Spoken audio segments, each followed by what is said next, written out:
Assalamualaikum warahmatullahi wabarakatuh.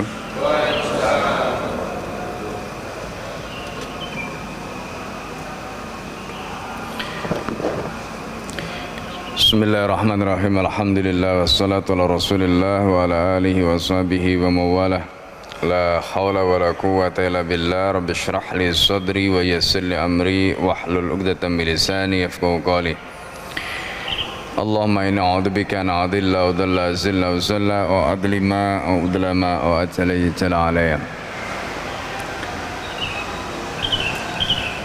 Bapak Ibu dan saudara sekalian yang dimuliakan Allah, alhamdulillah pada hari ini, hari Ahad, kita bisa kembali untuk mengikuti kajian kitab Hadis Sahabah. Kita akan membahas tentang bagaimana kebijakan Umar radhiyallahu an kepada orang miskin yang membutuhkan solusi atas masalah kemiskinannya. Ini adalah kisah terkait dengan bagaimana kisah infak kepada para fuqara dan masakin serta adil hajah, ya, kisah Umar dengan seorang wanita badui. Sebelum kita mulai, mari kita bacakan surat Al-Fatihah untuk mu'alif kitab ini, Al-Allamah Syekh Yusuf Al-Kandahlawi, juga guru-guru kita dan kita semua yang hadir di majelis ini. Semoga Allah Subhanahu wa taala senantiasa memberikan keberkahan ilmu kepada kita semua. Ala hadin niyah wal kulli niyatin shalihah. Al-Fatihah.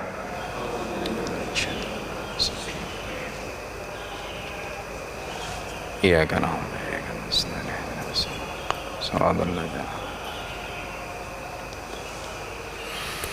Bismillahirrahmanirrahim.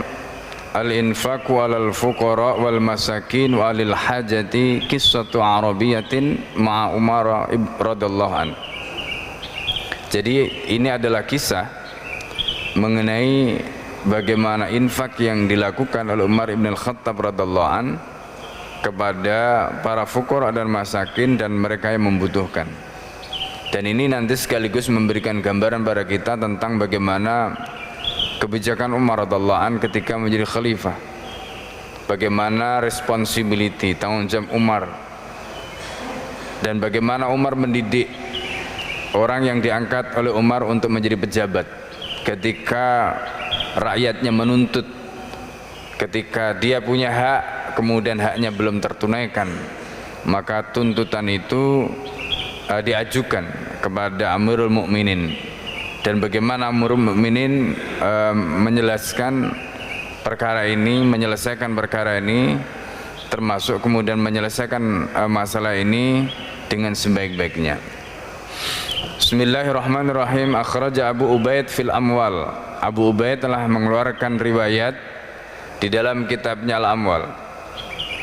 Kitab Al-Amwal ini adalah kitab yang sangat masyhur, ditulis oleh Abu Ubaid, yang membahas tentang masalah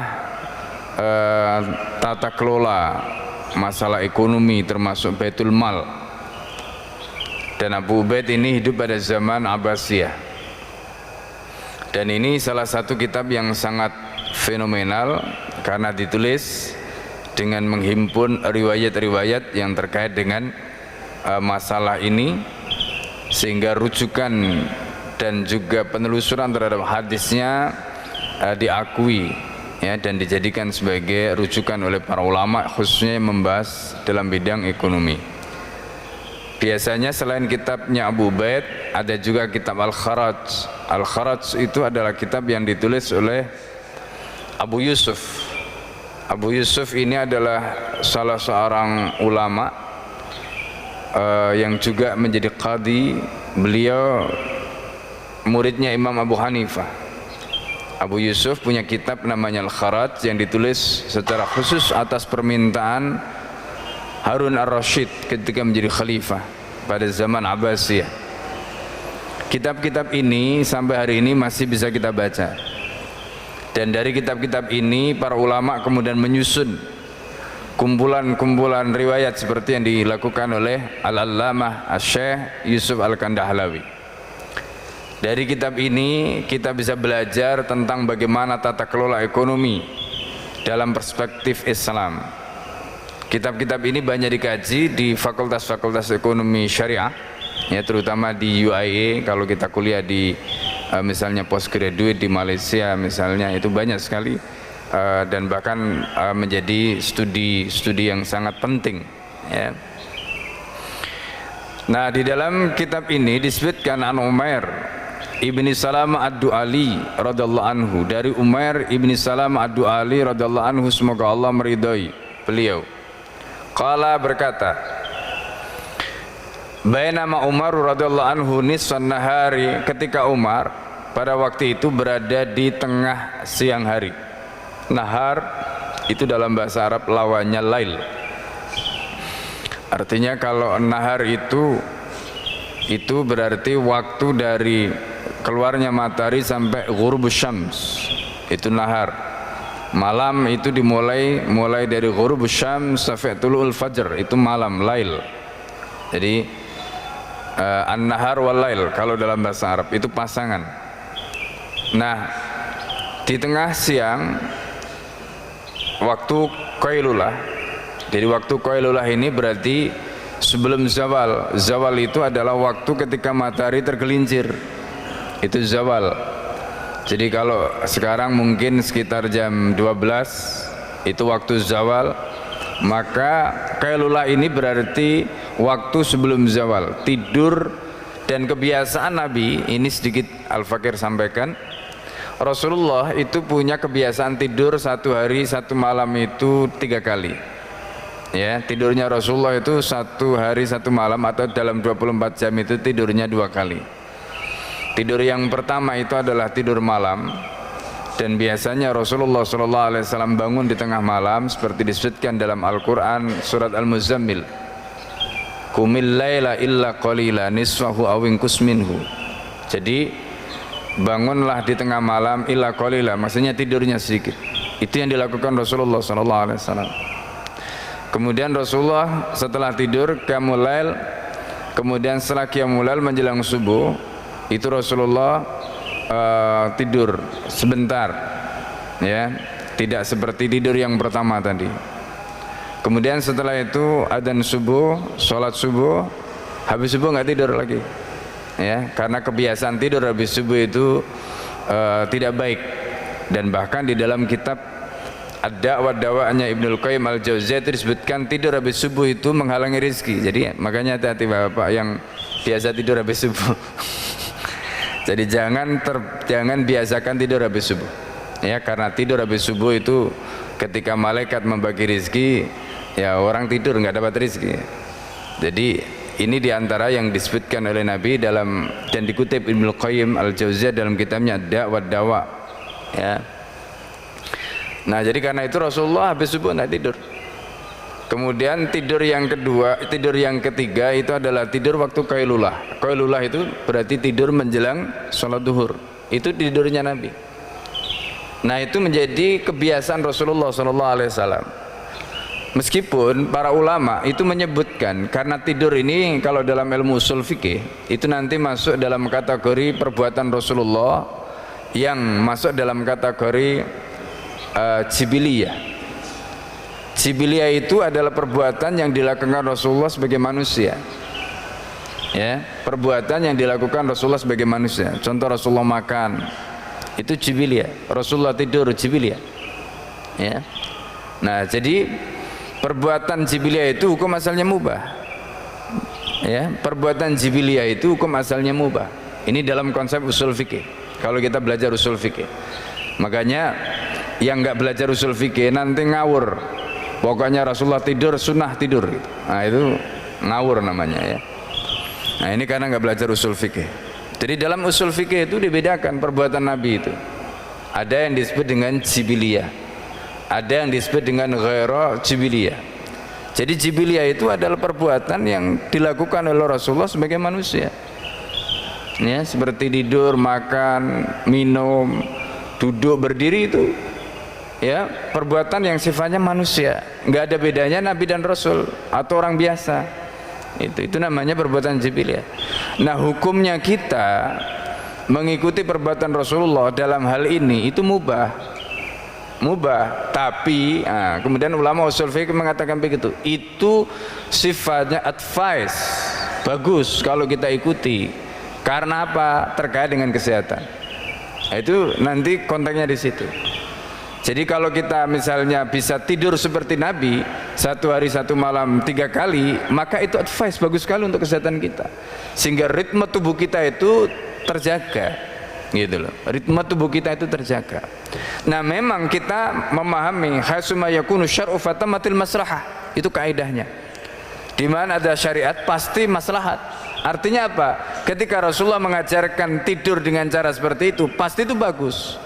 Karena tidak mungkin yang diajarkan oleh Rasulullah itu yang bersumber dari wahyu itu salah, tidak mungkin. Nah, karena itu maka kemudian setelah diteliti memang bagus. Sama seperti kita diajari oleh Nabi tidur itu dengan lambung di sebelah kanan. Ya, tidur itu lambung di sebelah kanan, jangan di sebelah kiri. Itu kaitannya dengan pernafasan. Jadi kalau kita tidur lambung di sebelah kanan, itu nanti kaitannya dengan pernafasan, kaitannya dengan peredaran darah, kaitannya dengan saluran oksigen dan sebagainya. Nah, ini termasuk bagian dari advice. Kalau dalam bahasa usul fikihnya disebut al-irsyad. Ya, itu ulama usul membagi begitu. Jadi perbuatan-perbuatan yang terkait dengan jibiliyah yang dilakukan oleh Rasulullah, diperintahkan Rasulullah, itu sifatnya irsyad, advice. Jadi kalau kita laksanakan itu bagus, kalau kita tinggalkan nggak apa-apa, itu mubah gitu. Kalau kita pengen sehat, ikuti hidupnya Nabi, caranya Rasulullah SAW. Begitu. Itu sama seperti misalnya kalau malam sebelum qiyamul lail kita kalau ngikuti Nabi mandi, mau junub mau tidak junub mandi, ya nanti rasakan khasiatnya, insya Allah awet muda. Itu diantaranya, ya. Nah, jadi ini soal-soal yang terkait dengan advice, ya. Kalau dalam ilmu usul tadi kita sebut dengan irsyad. Nah, ini penting, ya, apa namanya, supaya kita paham gitu. Oh, ini masuk jibiliyah, oh ini bukan jibiliyah. Kalau jibiliyah statusnya mubah hukum asalnya, tapi ada perkara yang terkait dengan irsyad tadi. Dalam perkara seperti itu, maka itu bagus kalau kita jalankan, ya. Itu sama seperti kalau kita makan mengikuti cara makannya Nabi, itu juga masuk dalam kategori irsyad. Makan pada saat kita lapar, berhenti sebelum kenyang, itu irsyad, ya. Cara makan seperti itu mubah, tapi kalau kita jalankan itu bagus, dan itu kaitannya nanti dengan kesehatan kita. Makanya Rasulullah nggak pernah sakit berat, ya kan? Rasulullah tidak pernah sakit berat. Ini penjelasan terkait dengan ilmu usul, ya. Nah, jadi supaya kita ini kalau membaca dalil, membaca hadis, itu bisa menempatkan dalil atau hadis itu dengan tepat, itu ya, dengan tepat. Nah, ini contoh, ya, gambarannya seperti itu. Nah, jadi Rasulullah SAW kembali pada riwayat ini, pada saat, ya, Rasulullah biasa melakukan seperti itu, yaitu qailullah tadi, maka Umar pun, ya, Umar ini adalah sahabat Nabi yang sangat luar biasa. Begitu Rasulullah menjalankan apa, ditiru, ya, termasuk putranya itu nanti Abdullah bin Umar. Itu Masya Allah, Abdullah bin Umar itu apapun yang dilakukan Rasulullah ditiru semua, ya. Mungkin ada yang bilang, ya kan dulu nggak ada yang membahas ini jibiliyah bukan jibiliyah, ini irsyad ini bukan irsyad, ya. Pokoknya kalau dulu karena ilmu tadi belum muncul, ya, mereka nggak bahas begitu, ya. Zaman sahabat itu mereka nggak bahas begitu, pokoknya apa yang dilakukan Rasulullah jalankan saja, gitu. Nah, Umar bin Khattab termasuk di antara orang yang kemudian membiasakan tidur qailulah, ya, tidur qailulah ini, ya, karena qailulah itu adalah waktu yang digunakan untuk istirahat siang tadi itu. Jadi bukan tidur, jadi kalau tidur qailulah itu berarti tidur sebelum salat duhur. Berarti pada saat salat duhur itu sebenarnya udah fresh, nggak ngantuk. Ya, jangan sampai salat tidur salat duhur mengantuk. Nah, jadi salat duhur dalam keadaan fresh karena sebelum duhur sudah tidur qailulah. kemudian ya makannya nanti. Nah, jadi bayangkan kalau habis duhur makan ya ngantuk ya sudah, ya kan biasanya kan gitu kan, orang kerja itu jam paling ngantuk itu jam habis duhur ya, habis makan siang gitu ya kan. Nah, jadi ini juga pelajaran ya. Jadi kalau seandainya orang itu tidur dulu lalu kemudian setelah itu makan, insya Allah nanti nggak ngantuk ya. Nah, ini itu yang diajarkan oleh baginda Nabi Muhammad SAW, dan itu yang ditiru oleh Umar. Makanya di sini disebutkan nama Umar radhiallahu anhu nisfan nahari. Jadi ketika Umar radhiallahu anhu berada di tengah siang hari itu, qailun, beliau itu sedang tidur kailulah, fi dhilli syajaratin, di bawah naungan pohon. Amirul Mukminin tidur kailulah, nggak melihat tempat tidur, pokoknya tidurnya di bawah pohon. Coba bayangkan ya, kita pernah sampaikan ketika itu ada utusan Romawi yang datang mencari Amirul Mukminin, karena raja-raja Romawi itu kan ya nggak mungkin lah mereka tidur seenaknya seperti itu di bawah pohon. Ini khalifah. Khalifah itu adalah jabatan tertinggi di dunia. Raja itu masih kalah dengan khalifah. Kenapa? Karena raja itu wilayahnya terbatas, khalifah ini wilayahnya nggak terbatas. Itulah. Ini khalifah ini kepala negara, karena umat Islam di seluruh dunia itu hanya punya satu negara dan dia kepalanya. Artinya apa? Berarti dia adalah pemimpin tertinggi umat Islam di seluruh dunia. Gitu. Ya. Nah, Amirul Mukminin ini kalau kita bicara dalam konteks wilayah jauh lebih besar, jauh lebih kuat, jauh lebih hebat daripada Raja Romawi atau Persia di masa lalu. Ya, jauh. Makanya zamannya Sulaiman Al-Qanuni, itu wilayahnya berapa kali lipat wilayah Amerika hari ini. Sulaiman Al-Qanuni itu khalifah kaum muslimin pada zaman Khilafah Utsmaniyah. Nah, ini menunjukkan, nah, orang-orang seperti Umar bin Khattab yang menjadi penguasa tertinggi seperti itu, beliau cuek saja. Bayangkan ya, ini berbeda dengan raja-raja Romawi tadi. Makanya ketika utusan Romawi itu datang melihat Amirul Mukminin, penguasa tertinggi kayak begini, Masya Allah, beliau takjub, kok ada ya kepala negara yang wilayahnya terbentang dari timur ke barat, utara ke selatan, ya, tidur istirahat di bawah pohon, nggak ada pengawal lagi, nggak pakai pas pampres, nggak ada, ya, ini nggak pernah ngerepoti pas pampres itu, ya, pakai Freder macam-macam, nggak pernah. Itu Amirul Mukminin Umar bin Khattab radhiyallahu anhu, Masya Allah. Ya, ini apa yang terjadi? Wa idza arabiyatun, tiba-tiba ketika Amirul Mukminin itu sedang tidur kailula itu, ada wanita, ya, Badui, maksudnya wanita Arab yang tinggal di pedalaman. Dan Arabi ini, ya, Arabi ini seperti dalam riwayat yang lain itu memang orang yang hidupnya nomaden, ya, jadi mereka berpindah-pindah di bawah tenda. Nah, ini makanya kita membayangkan mereka ini tidak mengenal, ya, peradaban sebagaimana yang lain, ya, yang tinggal di kota yang mungkin lebih teratur dan sebagainya. Mereka tinggal di pedalaman. Itu yang disebut dengan Arabi, ya. Nah, fatawassamatin nasa, dia ketika itu sedang melihat-lihat, ya, maksudnya sedang mencari. Faja'athu, lalu kemudian dia sedang mencari, karena di situ bukan hanya Amirul Mukminin saja kelihatannya yang tidur di bawah pohon tadi itu, tapi juga ada yang lain, ya, mereka santai saja. Nah, kemudian ketika beliau, perempuan tadi itu sedang mencari-cari, ya, melihat sana sini itu, faja'athu, ketika itu dia mendatangi Umar bin Khattab, dan dia nggak ngerti kalau itu Amirul Mukminin, itu Umar bin Khattab. Bahkan Umar bin Khattab kan sama seperti yang lain, Ya coba bayangkan kalau nggak ada pengawal, pakainya sama seperti yang lain, siapa yang tahu kalau itu khalifah, kalau itu Amirul Mukminin? Nggak tahu dia. Faqalat, kemudian perempuan itu berkata, inni imra'atun, katanya. Ini dialognya ini, perhatikan betul-betul. Inni imra'atun miskinah, aku ini seorang wanita miskin. Wali banuna, dan aku punya banyak anak. Bukan hanya satu, aku punya banyak anak. Wa inna amiral mu'minin, katanya. Dan sesungguhnya Amirul Mukminin Umar bin Al-Khattab, padahal yang diajak bicara Umar bin Khattab. Karena nggak tahu kalau itu Umar bin Khattab. Cuma dia tahu namanya saja, belum pernah ketemu, zaman dulu belum ada TV. Ya kan, jadi nggak tahu.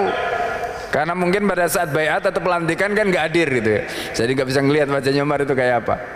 Atau mungkin pada saat apa namanya, karena ini orang tinggal di pedalaman, kemudian datang ke tempat itu, ya di situ ada Amirul Mukminin tapi nggak tahu. Kata dia, wa inna Amirul Mukminin, dan sesungguhnya Amirul Mukminin Umar bin Khattab kana ba'atha Muhammad ibni Maslamah, pernah mengutus Muhammad ibni Maslamah. Siapa Muhammad ibni Maslamah? Muhammad ibni Maslamah ini seorang sahabat Nabi yang pada zaman Nabi dia pernah diangkat oleh Nabi untuk menjadi pejabat sementara, memimpin Madinah. Artinya orang yang kredibel, bukan pemimpin kaleng-kaleng gitu loh. Ya, nggak tahu tiba-tiba diambil dari mana gitu, enggak. Ya kan? Ya kan? Umar bin Khattab itu mengangkat Muhammad bin Maslamah karena Muhammad bin Maslamah itu pernah diangkat oleh Nabi menjadi pejabat pada zaman Nabi. Bahkan nggak tanggung-tanggung pernah diangkat di Madinah ketika Rasulullah SAW berperang. Untuk apa? Menggantikan memimpin Madinah. Ini kan luar biasa, memimpin ibu kota negara, luar biasa. Ini Muhammad bin Maslamah. Jadi di sini disebutkan Umar bin Khattab mengutus Muhammad bin Maslamah radhiyallahu anhu, semoga Allah meridhai keduanya, meridhai Umar, meridhai Muhammad bin Maslamah. Sa'ian, ya, beliau itu diutus untuk apa? Untuk memenuhi kebutuhan rakyat yang ada di daerah di mana Muhammad bin Maslamah tadi diutus. Tetapi falam yu'tina, sayang, kata dia, perempuan tadi, dia tidak pernah memberikan kepada kami, padahal kami ini wanita miskin, kami ini membutuhkan, kami ini juga rakyatnya Amirul Mukminin. Coba bayangkan, dia nuntut, ya, dan itu banyak orang, bukan hanya Umar saja. Fala'allaka, ini kata perempuan tadi, barangkali engkau, yarhamukallah, semoga Allah merahmatimu, wahai, ya, orang laki-laki, karena beliau tidak tahu, antashfa'alana ilaihi, bisa membantu kami untuk sampai kepadanya, menyampaikan kepadanya pesan ini, sampaikan kepadanya, kami nggak dapat bagian ini, ya, kami nggak dapat bagian. Masya Allah, ya, ini. Qala, kemudian Umar bin Khattab mengatakan fasaha biyarfa, ya, qala, maaf, perawi hadis ini mengatakan fasaha biyarfa. Umar bin Khattab kemudian teriak, hai Yarfa. Yarfa itu adalah adjudannya Umar yang biasanya membantu, ya, asistennya Umar yang biasanya membantu kalau ada begini-begini ini. Yarfa, kata Umar bin Khattab, panggil itu Yarfa. Yarfa itu nama orang. Anitu Muhammad, panggil Muhammad ibni Maslamah, katanya. Ya, ini kata Umar, panggil Muhammad bin Maslamah, suruh ke sini dia. Ini gambaran Umar bin Khattab. Faqalat, kemudian perempuan itu mengatakan, innahu anjahu li hajati antakuma ma ilaihi. Ya, ini beliau yang beliau sampaikan, aku berharap engkau bersamaku menemuinya, dan semoga beliau, maksudnya Muhammad bin Maslamah ini, bisa memenuhi kebutuhanku. Faqala, kan beliau tadi kan bilangnya begitu kan, antashfa'a li ilaihi, semoga engkau bisa membantuku untuk menemuinya. Nggak tahu yang diminta bantuan malah teriak itu. Mungkin perempuan itu bilang, ini siapa orang ini gitu, ya kan, kelihatannya orang biasa kok bisa manggil-manggil Muhammad bin Maslamah. nggak tahu perempuan itu kalau itu adalah Amirul Mukminin. Ini Masya Allah. Ini gambarannya betapa bersahajanya Umar bin Khattab radhiyallahu an, betapa sederhananya Umar bin Khattab radhiyallahu an. Ya. Faqala, maka kemudian Umar bin Khattab mengatakan, kasarannya begini, tenang saja kamu, tenang saja. Innahu sayaf'alu insyaallah. Dia akan melakukan, ya. Artinya dia akan melakukan orang tadi itu akan melakukan apa yang diminta tadi. Faja'ahu yarfa, maka yarfa datang membawa Muhammad bin Maslamah. Faqala ajib, katanya Muhammad bin Maslamah ketika itu datang, ajib, ya aku penuhi, ya maksudnya aku penuhi panggilanmu. Faja'a faqala, ketika dia datang maka Umar mengatakan, maka Muhammad bin Maslamah itu mengatakan, Assalamu alayka ya Amirul Mukminin. Ya, Assalamu alayka ya Amirul Mukminin. Fastahyatil mar'atu minhu. Engkau buat, ya, fastahyatil mar'atu minhu. Ya, maksudnya perempuan itu malu terhadap siapa? Umar. Ternyata yang disuruh Umar. Ya, di sini disebutkan fastahyatil mar'atu minhu. Perempuan tadi itu merasa malu karena ternyata yang diminta tolong tadi antashfa'a lana ilaihi tadi itu adalah Amirul Mukminin. Jadi karena itu perempuan itu merasa malu. Ternyata yang teriak-teriak nyuruh yarfa untuk membawa Muhammad bin Maslamah tadi adalah Amirul Mukminin. Malu perempuan itu. Faqala Umar, maka Umar kemudian berkata, wallahi, kata Umar. Nah, ini kalimat Umar, demi Allah, ma'alu, kata Umar, ya, demi Allah, ma'alu itu maksudnya ma'uqassiru, aku tidak pernah melakukan kelalaian, katanya. Maksudnya apa? Umar bin Khattab itu kalau ngangkat orang itu sudah dihitung, Mbak, dihitung. Tadi itu contohnya Muhammad bin Maslamah itu diangkat oleh Umar untuk menjadi pejabat itu karena Rasulullah pernah mengangkat orang ini. Muhammad bin Maslamah ini menjadi pejabat pada zamannya. Jadi Umar bin Khattab kalau mengangkat Muhammad bin Maslamah nggak mungkin keliru, orang ini pernah diangkat oleh Nabi. Itu makanya Umar bin Khattab mengatakan, lam alu, aku nggak akan melakukan kelalaian, aku nggak akan salah, katanya. An akhtara khiyarakum, memilih orang terbaik di antara kalian untuk menjadi pejabat. Jadi Umar itu merasa, aku nggak pernah lalai mengangkat orang terbaik menjadi pejabat. Maksudnya ngangkat pejabat itu bukan karena anaknya, bukan karena mantunya, bukan karena saudara iparnya, enggak. Ya, bukan karena bukan. Ya, itu Umar bin Khattab, tapi ini legasinya Nabi gitu loh. Karena Nabi itu pernah mengangkatnya. Orang yang pernah diangkat oleh Nabi itu pasti nggak kaleng-kaleng. Wong Rasulullah itu dituntun wahyu kok, gitu loh. Ini Umar, logikanya Umar begitu. Dan itu nanti kita bisa melihat ketika Umar menjelang wafatnya itu ditanya, siapa yang akan menggantikanmu, wahai Amirul Mukminin, apakah engkau tidak menunjuk pengganti untuk menggantikanmu? Ya, termasuk diantaranya kemudian nanti beliau menyebut, ya, di situ ada beberapa orang disebut, ya, dan seterusnya. Semua itu ada hujahnya. Kalau nanti aku ditanya oleh Allah, kalau ini yang diangkat, aku akan jawab Rasulullah pernah mengatakan tentang dia begini.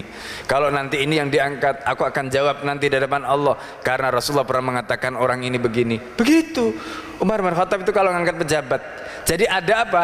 Ada argumen, karena pejabat ini nanti di akhirat akan ditanya, Pak, kenapa kamu ngangkat? Jadi termasuk yang milih-milih ini akan ditanya nanti, kenapa kamu milih si fulan, ya, jadi pemimpin ini, gitu. Coba bayangkan ya, ini mungkin pernah Al-Fakir sampaikan di majelis ini. Seorang sahabat bernama Abu Dar Al-Ghifari itu kurang apa coba? Abu Dar Al-Ghifari. Abu Dar Al-Ghifari termasuk as-sabiqun al-awwalun, orang yang lebih dulu masuk Islam. Ya, kurang apa hebatnya Abu Dar Al-Ghifari? datang dari suku Ghifar ke Mekah pada saat itu, kemudian bertemu Rasulullah dan dia masuk Islam. Begitu mendengarkan ayat, ya, waktu itu ada menyebutkan surat Ikhlas, Al-Ikhlas dan seterusnya, itu langsung dibacakan, digebuki oleh orang Quraisy. Beliau bangun, datang pada Nabi. Rasulullah mengatakan, ini yang aku khawatirkan, kalau nanti kamu menyampaikan ini kepada mereka. Dengan lantang dia mengatakan, ya Rasulullah, kalau ada ayat yang lebih keras lagi dari ini, aku akan sampaikan dari depan mereka. Artinya apa? Orang yang punya keberanian, orang yang punya keteguhan. Tapi Rasulullah SAW mengatakan, ya Abu Dar, innaka dhaifun. Hai Abu Dar, kamu itu adalah orang yang lemah. Innaha amanah hizun wa nadama. Orang kayak begini sama Nabi itu dikatakan, innaka dhaifun, kamu adalah lemah. Ini adalah amanah, jabatan itu amanah. Hizun wa nadama, kehinaan dan penyesalan. Orang kayak begini ditolak oleh Rasulullah ketika dia minta jabatan. Makanya kemudian kita bingung, apa yang menyebabkan Rasulullah menolak Abu Dar sehingga Abu Dar tidak diberi jabatan. Sebagian ulama mengatakan kalau orang minta jabatan jangan dikasih jabatan, pakai hadis ini. Tapi sebenarnya motivasi Rasulullah bukan karena orang itu minta jabatan. Buktinya apa? Nanti ada orang-orang yang minta jabatan dikasih oleh Nabi. Jadi masalahnya bukan karena dia minta jabatan, bukan. Lalu apa masalahnya? Jawabannya itu disebutkan oleh Syekh Jihad Turbani di dalam kitabnya Madrasatun Nabi SAW. Ini baru ketemu Al-Fakir setelah sekian lama ya membaca sirah, itu baru ketemu jawabannya dalam kitab itu. Ternyata kata Syekh Jihad Turbani, Abu Dar Al-Ghifari itu punya karakter yang karakter itu kalau jadi pemimpin nggak cocok. Itulah yang menyebabkan Nabi, kata beliau, tidak mengangkat Abu Dar ini menjadi pemimpin. Apa? Temperamental. Abu Dar itu temperamental, emosional, gampang marah, susah mengendalikan amarahnya. Jadi kalau sudah marah itu nggak terkendali. Nah, ini alasan yang dikemukakan oleh Syekh Jihad Turbani di dalam kitabnya Madrasatun Nabi. Masuk akal juga, karena kalau bicara keberaniannya luar biasa. Abu Dar itu beraninya Masya Allah. Kalau bicara sabat, bicara sikoh, luar biasa. Tapi orang kayak begini oleh Nabi itu dikatakan, innaka dhaifun, innaha amanah hizun wadadama. Coba bayangin. Jadi tidak boleh menjadi pemimpin itu tukang marah-marah, nggak boleh. Menjadi pemimpin itu harus tetap cool, menjadi pemimpin itu harus tetap bisa mengendalikan emosi. Itu pemimpin. Coba baik, makanya dalam hadis Nabi itu juga dilarang. Ya, ada larangan la yaqdil qadi wa ghadban. Qadi itu tidak boleh memutuskan dalam keadaan marah. Qadi saja nggak boleh memutuskan dalam keadaan marah. Nah, ini maka kemudian sebagian ulama juga menggunakan hadis ini, nggak boleh laki-laki suami itu menceraikan istrinya dalam keadaan marah. Itu. Ya. Meskipun ada juga riwayat yang lain yang nanti dipakai, bukan hanya riwayat ini. Ya. Nah, Bapak Ibu dan saudara sekalian yang dimuliakan oleh Allah, itu gambaran. Artinya apa? Ketika Umar bin Khattab radhiyallahu an memilih orang yang orang itu oleh Nabi itu sudah ditunjuk untuk menjadi pemimpin, itu berarti orang ini nggak kaleng-kaleng. Pastilah dia punya kredibilitas menjadi seorang pemimpin. Buktinya apa? Contoh Abu Dar tadi, orang yang nggak gitu saja oleh Nabi nggak diberi jabatan. Ya kan, nggak diberi jabatan. Nah, ini kan menunjukkan sesuatu yang luar biasa. Makanya Umar bin Khattab mengatakan, ma'alu an akhtara khiyarakum, aku nggak pernah melakukan kelalaian untuk memilih orang terbaik di antara kalian. Kata Umar bin Khattab, kaifa anta, katanya, bagaimana kamu ini, hai Muhammad bin Maslamah, kata Umar, qailun, kamu bisa tidur kailulah. Kamu bisa tidur kailulah, sementara ada perempuan miskin datang dari perkampungan jauh di sana itu, mengadukan kemiskinannya, mengadukan kesulitannya. Wa kaifa anta qailun, bagaimana kamu bisa tidur kailulah? Umar bin Khattab marah. Idza sa'alakallahu, coba bayangkan kalau kamu ditanya oleh Allah an hadhihi, tentang perempuan ini, apa yang terjadi? Fatama'at aina Muhammad ibni Maslamah. Air matanya Muhammad bin Maslamah kemudian mengalir keluar, Pak. Nangis dia. Begitu kan Umar bin Khattab, nangis dia. Karena beliau sedih, karena berdosa, merasa bersalah. Karena ada perempuan yang miskin, nggak kebagian jatah yang harusnya diberikan oleh seorang pejabatnya dari Baitul Mal, tapi dia nggak kebagian. Ini makanya jangan sampai salah data. Ya, tujuannya mau membagikan BLT, ya kan? Datanya nggak diverifikasi. Nanti orang-orang yang kelaparan termasuk yang bunuh diri, ya kan? Kapan hari di Surabaya ada kasus, ya kan, bunuh diri satu keluarga, ya, di mana lagi itu, begitu, Masya Allah. Coba bayangkan kalau mereka ini semuanya menuntut para pejabat tadi itu nggak masuk surga mereka ini, ya, nggak masuk surga, dihisab panjang hisabnya, Masya Allah. Ya, makanya di antara yang diminta oleh Nabi itu, Allah mahyina miskinan, karena orang miskin itu orang yang pertama kali, Pak, masuk surga. Orang miskin itu pertama kali masuk surga. Kenapa? Hisabnya ringan, ya, hisabnya ringan. Itu imam, pemimpin itu paling belakang. Karena apa? Hisabnya berat. Itu loh, hisabnya berat. Karena tadi itu contohnya. Makanya Umar bin Khattab mengatakan pada Muhammad bin Maslamah, "Idza sa'alakallahu an hadhihi", coba kamu bayangkan kalau Allah meminta pertanggungjawaban, tanya kepadamu tentang urusan orang ini. Fadamat ayna Muhammad, maka kedua mata Muhammad bin Maslamah berkaca-kaca, meneteskan air mata. Summa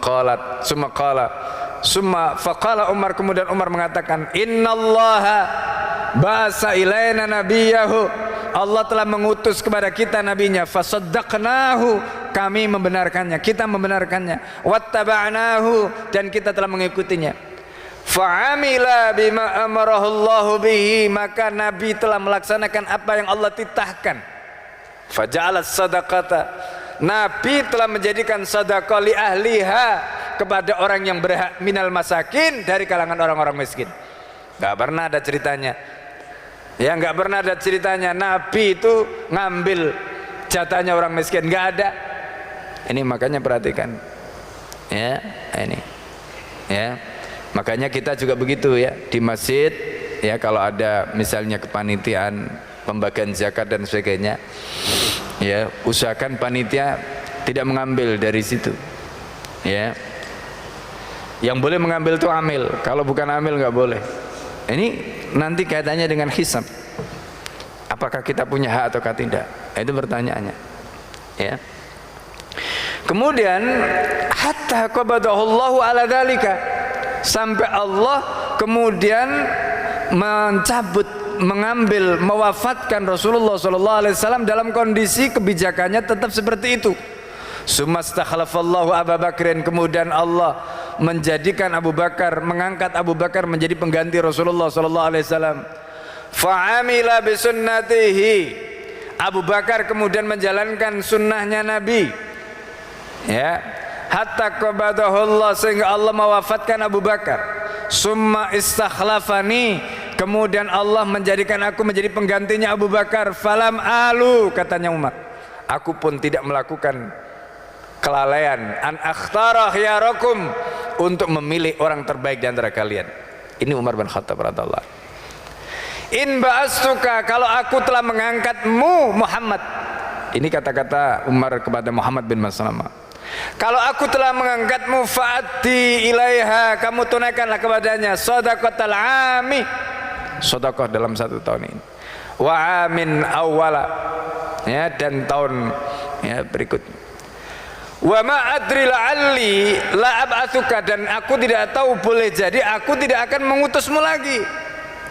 Summa da'alaha, kemudian Umar bin Khattab memanggil, ya, memanggil perempuan tadi, ya, lalu Umar bin Khattab, ya, bijamalin, memberikan unta, seekor unta, fa'ataha, kemudian memberikan unta itu kepadanya, ya. Di samping itu fa'atah dakikon, memberikan kepada perempuan tadi bukan hanya unta. Unta itu diisi apa? Dakikon. Dakikon itu sesuatu yang lembut. Maknanya apa? Gandum, ya, makanan-makanan yang ditumbuk atau makanan-makanan yang digiling itu, gandum, ya kayak beras gitu ya, atau apa tepung kayak gitu. Wayaitan termasuk minyak, ya, diberikan. Waqala, kemudian Umar mengatakan, khudhi, ambillah, hada ini, fa inna fihi balagan, ya, hatta ya'tiyakum Muhammad, katanya. Jadi ini Umar bin Khattab mengatakan di situ, artinya dengan bekal itu nanti akan cukup untukmu, hatta ya'tiyakum, sampai nanti datang kepadamu Muhammad. Kamu bawa pulang dulu, insya Allah itu cukup, sampai nanti Muhammad bin Maslamah akan datang kepadamu, akan ngasih lagi. Faqad amartuhu, kemudian kemudian aku perintahkan, ayu tiaki, untuk memberikan kepadamu hakkoki, hakmu. Aku telah perintahkan pada Muhammad bin Maslamah untuk memberikan hakmu tahun ini dan tahun berikutnya. Nah, ini apa yang disampaikan oleh Umar bin Khattab kepada Muhammad bin Maslamah, apa yang disampaikan oleh Umar bin Khattab kepada siapa? Perempuan tadi. Masya Allah, ya.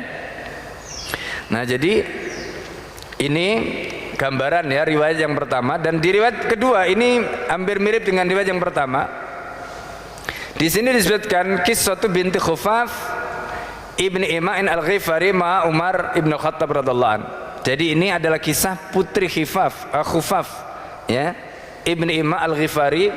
Di sini disebutkan wa akhraja huwa wal Bukhari. Di riwayat sebelumnya tadi disebutkan adalah Abu Ubaid, ya, Abu Ubaid mengeluarkan riwayat, begitu juga Al-Bukhari, Al-Baihaqi an Aslam, dari Aslam. Qala kharajtu ma Umar, aku telah keluar bersama Umar bin Al-Khattab radhiallahu anhu ila suqi, ke pasar.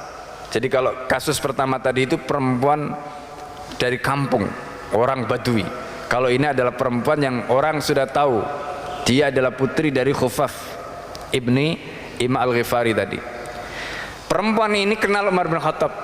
Lalu kemudian ketika Umar bin Khattab keluar ke pasar bersama Aslam ini adalah pembantunya Umar, yang membantu Umar di dalam membawakan atau memenuhi apa menjadi hajatnya kaum muslimin kalau diperlukan atau diperintahkan oleh Umar. Falahiqat Umar imra'atun, jadi Umar itu dibuntuti oleh seorang perempuan syabatun yang masih muda. Faqalat, perempuan itu mengatakan, ya Amirul Mukminin, wahai Amirul Mukminin, halaka zauji, suamiku telah wafat, katanya. Wa tarakat sibyatan, dan dia telah meninggalkan anak perempuan sigharan yang masih kecil. Berarti di sini bukan hanya satu, ya. Nah, wallahi demi Allah, ma yundijuna Qur'an. Qura' itu, ya, apa namanya, tulang yang dipakai untuk ngaduk. Jadi mereka itu belum mampu untuk apa, memasak, saking kecilnya. Ya, mungkin ngangkat benda mungkin bisa, ya, tapi kalau disuruh ngaduk, ya kan, orang dulu kalau masak kan diaduk.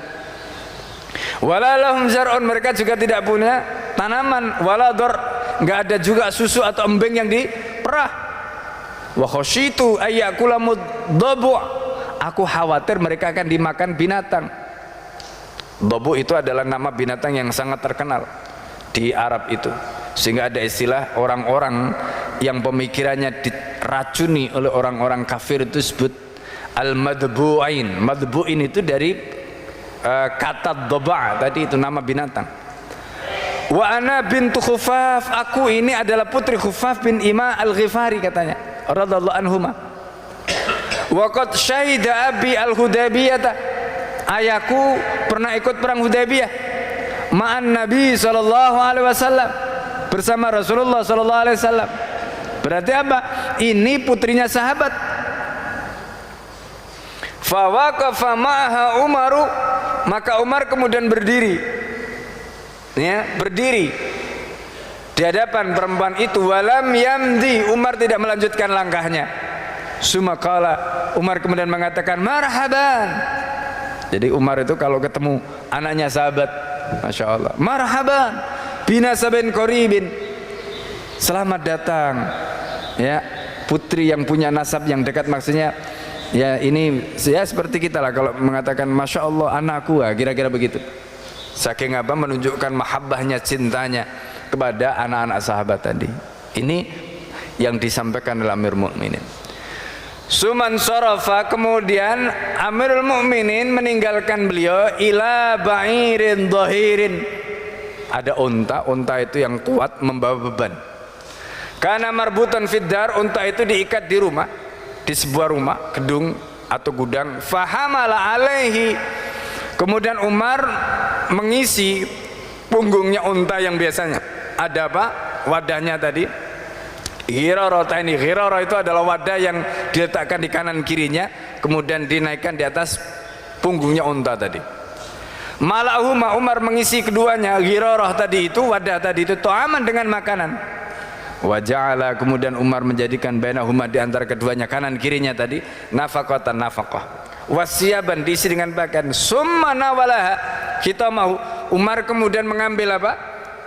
Mengambil talinya tadi itu, lalu kemudian diberikan kepada si perempuan tadi. Sumakala, lalu Umar mengatakan iktadihi, kamu tuntunlah unta itu, maksudnya nih kamu tuntun. Falayafna hatta ya'tiyakumullah bi khairin, insyaallah enggak akan habis sampai nanti Allah Subhanahu wa taala akan mendatangkan kepadamu kebaikan. Faqala rajulun, kemudian ada seorang laki-laki yang saat itu bersama Umar bin Khattab mengatakan, ya Amirul Mukminin, wahai Amirul Mukminin, katanya, aksar talaha, banyak sekali engkau memberikan pemberian kepada perempuan itu. Faqala Umar, Umar kemudian mengatakan sambil marah, sakilatka ummuka, ini kalimat yang untuk menunjukkan penolakan. Sakilatka ummuka, kamu ini, kira-kira begitu, kamu ini ya kayak nggak tahu saja gitu. Jadi kalimat yang menunjukkan apa namanya, penolakan terhadap orang tadi atau sahabat tadi. Syahida abuha, bapaknya telah menyaksikan Al-Hudaybiyah atau perang Hudaybiyah. Ma'an Nabi SAW, bersama Rasulullah SAW. Wallahi, kata Umar, demi Allah, inni la'ara abahadihi, aku benar-benar telah menyaksikan ayahnya perempuan ini, wa akhaha, dan saudaranya dia, qad hasara hisnan, telah mengepung benteng. Berarti apa? Berarti bapaknya itu bukan hanya ikut dalam peristiwa Hudaybiyah, tapi bapaknya itu juga ikut dalam perang Khaybar. Kenapa? Bapak dan saudara sekalian yang dimuliakan Allah, ada ketentuan yang telah dikeluarkan oleh Rasulullah SAW. Apa ketentuannya? Orang yang tidak berangkat pada saat perang Khaybar tahun ke-6, maka dia tidak boleh ikut, orang yang tidak berangkat dalam umrah Hudaybiyah, dalam perang Hudaybiyah, maka dia tidak boleh ya, atau dalam peristiwa Hudaybiyah, maka dia tidak boleh ikut dalam perang Khaybar. Waktu itu pada saat orang-orang munafik, mereka karena yang ikut umrah Hudaybiyah itu kan dilakukan pada tahun ke-6, itu jumlahnya terbatas. Ada yang mengatakan sekitar 3.000 orang umrah Hudaybiyah ya, ada yang menyebutkan 10.000 orang, itu yang menyebutkan umrah Hudaybiyah ya. Lalu kemudian sebagian orang munafik ya, sebagian penduduk di Madinah yang munafik ini, mereka itu mencari-cari alasan, karena tahu kan umrah Hudaybiyah itu kan umrah yang berat. Kenapa? Karena antara kaum muslimin dengan orang Quraisy itu kan belum ada perjanjian. Karena itu Rasulullah tidak bisa menjalankan umrah tahun ke-6. Begitu sampai di Tuat dihadang oleh pasukan Khalid, Rasulullah kemudian dengan pasukannya ya lebih baik memilih jalan lain untuk menghindari peperangan dan pertumpahan darah, karena ketika itu sedang pakai pakaian ihram. Maka kemudian Rasulullah dan para sahabat ini memilih untuk singgah di Hudaybiyah. Ya, kemudian Rasulullah mengutus Utsman bin Affan untuk menemui tokoh-tokoh Quraisy agar diizinkan untuk masuk ke Mekah melaksanakan umrah tahun itu, tapi ditolak. Bahkan kemudian Utsman ini ditawan. Nah, itulah yang kemudian mendorong Nabi untuk mengadakan baiat ridwan, sumpah setia. Kalau nanti seandainya Utsman itu betul-betul mati, wafat di tangan mereka, maka Rasulullah SAW siap membalas darahnya sampai tetes darah penghabisan. Itulah baiat ridwan. Karena peristiwa ini, maka kemudian mereka ya ngeper juga, dikembalikanlah Utsman dalam keadaan sehat walafiat, dan itulah yang menjadi entry point, titik masuknya Nabi untuk melakukan perjanjian yang kemudian disebut dengan perjanjian Hudaybiyah. Nah, ini entry pointnya. Nah, orang munafik itu sudah membaca. Jadi kalau orang munafik itu mereka ketahuan ada di situ, seolah-olah mereka ini bersama kelompoknya kaum muslimin. Nah, ini munafik. Maka mereka lebih baik memilih tidak ikut dalam Hudaybiyah ini, umrah Hudaybiyah ini. Nah, Rasulullah SAW membaca ini, maka kemudian pada saat perang Khaybar, di mana di Khaybar itu banyak sekali ghanimah, rampasan perang, maka Rasulullah mengeluarkan keputusan siapa yang tidak ikut di dalam Hudaybiyah tidak boleh ikut perang Khaybar.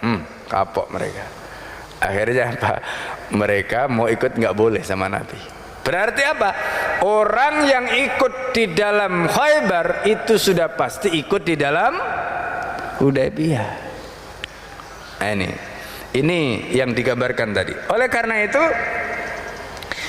ketika Umar bin Khattab mengatakan waqad hasara, berarti apa? Hasara berarti apa? Ayahnya sama saudaranya itu ketika itu ikut mengepung hisnan, benteng Khaybar, zamanan beberapa saat, karena benteng Khaybar itu kan dikepung, ya, dikepung itu oleh pasukan kaum muslimin.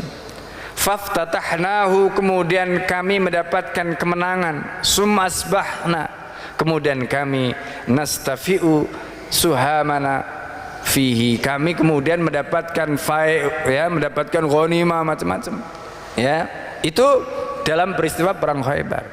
Jadi Umar bin Khattab radhiyallahu an mengingat ayahnya, mengingat saudaranya punya jasa dalam perang Hudaybiyah, dalam suluh Hudaybiyah, dalam perang Khaybar, maka Umar tidak punya alasan untuk tidak memberikan. Nah, ini penting ya. Jadi ini penting ketika orang itu punya jasa kepada Islam, jasanya dicatat. Kalau nanti Islam ini sudah kuat, kalau Islam sudah punya, ya seperti dapat ghanimah, dapat di Baitul Mal, ada banyak harta, ada keluarganya, para pahlawan yang punya jasa tadi itu diberikan apresiasi, diberikan apa? Penghargaan. Itu kebijakan Umar, ya kan? Kebijakan Umar. Nah, maka kemudian Umar bin Khattab memberikan kepada perempuan tadi dengan jumlah yang memadai, dengan jumlah yang cukup. Diprotes sama sahabat yang lain, aksarta laha ya Amirul Mukminin, terlalu banyak engkau memberikan kepada dia wahai Amirul Mukminin. Kata Umar bin Khattab, ya, sakilatka ummuka, ya, itu kata-kata Umar bin Khattab untuk menolak pernyataan sahabat tadi. Kok bisa kamu ngomong kayak begitu? Ini orang tuanya, saudaranya punya jasa kepada Islam, kok kita beginikan begitu. Nah, jadi Masya Allah, nah, dari sini kita belajar ya bagaimana Umar bin Khattab radhiyallahu an, ya, yang begitu luar biasa tadi, ya, bagaimana perhatiannya, kebijakannya kepada rakyat miskin, perhatiannya kepada keluarga veteran perang, ya, yang kekurangan. Kemudian bagaimana kebijakan Umar ketika mengangkat orang menjadi pejabat, bukan kaleng-kaleng. Ketika Umar bin Khattab memberikan, semua ada ukurannya. Jadi kalau nanti ditanya oleh Allah, kenapa ini kamu kasih, kenapa ini kamu angkat dan sebagainya, itu semua punya hujah dari mana Allah. Jadi nggak sembarangan, Masya Allah. Nah, inilah yang bisa kita pelajari dan mestinya menjadi teladan bagi kita semua. Apa yang dicontohkan para sahabat kalau kita ikuti insya Allah baik. Jadi yang penting itu mindsetnya ya Bapak, Ibu dan saudara sekalian. Yang penting itu mindsetnya, cara berpikirnya Umar tadi yang harus kita tiru itu. Karena situasinya mungkin bisa berubah, tidak seperti itu. Tetapi kalau mindsetnya itu kita ambil, maka mindset ini kita bisa terapkan kapan saja. Gitu. Kalau pejabatnya mindsetnya kayak Umar tadi, insya Allah adil. Ya, ini pasti akan begitu. Ya, jadi dan semua bisa dipertanggungjawabkan di hadapan Allah Subhanahu wa taala. Nah, itu pentingnya di situ. Baik, mungkin sampai di sini karena sudah lewat waktu syuruk ya. Semoga Allah Subhanahu wa taala menjadikan apa yang kita pelajari pada pagi hari ini menjadi ilmu yang bermanfaat dan bisa kita amalkan dalam kehidupan kita dan bisa mengantarkan kita mendapatkan sa'adah fid dharain ya, kebahagiaan di dunia dan di akhirat. Tapi seperti biasa sebelum kita tutup, silakan kalau mungkin ada yang ingin bertanya atau ada yang ingin menyampaikan sesuatu, silakan. Ada? Tidak ada? Baik, kita anggap cukup sampai di sini. Kita tutup kajian kita pada pagi hari ini dengan membaca doa kafaratul majlis. Subhanakallahumma hamdika asyhadu an la ilaha illa anta astaghfiruka wa atubu ilaik. Assalamualaikum warahmatullahi wabarakatuh.